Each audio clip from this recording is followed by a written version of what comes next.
Welcome to the 24-hour geopolitical update for July 6, 2025. In just one day, the world has witnessed a whirlwind of significant events that could reshape international relations.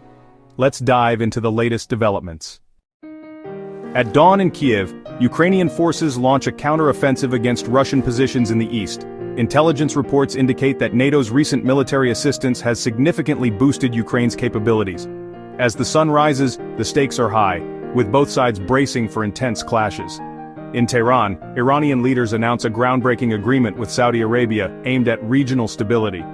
This diplomatic breakthrough comes after back-channel negotiations and could lead to a reduction in proxy conflicts across the Middle East. Both nations express their commitment to work together on economic and security issues.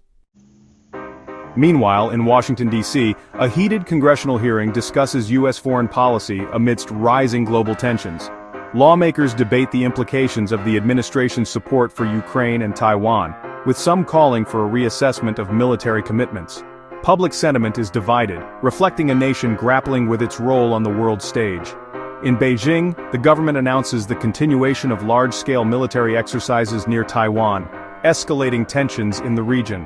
The Chinese military claims these drills are a response to perceived provocations from the U.S. and its allies. Taiwan's defense forces remain on high alert, with international observers closely monitoring the situation.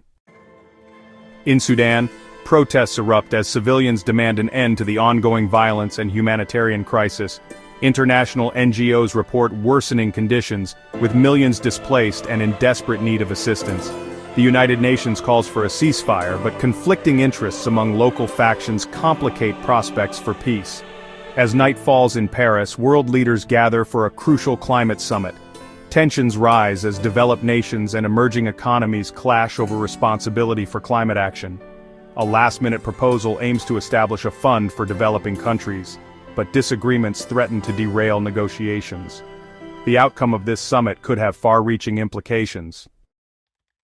In an alarming turn of events, a coordinated cyber attack targets critical infrastructure in several countries, attributed to a state-sponsored group. Governments scramble to respond, fearing a potential escalation in cyber warfare. Calls for international norms governing cyber conduct intensify, but consensus remains elusive as nations point fingers. As the day concludes, the geopolitical landscape remains as volatile as ever. From the battlefields of Ukraine to diplomatic breakthroughs in the Middle East, the interconnectedness of global events highlights the fragility of peace. The world watches closely, knowing that tomorrow could bring even more unexpected developments.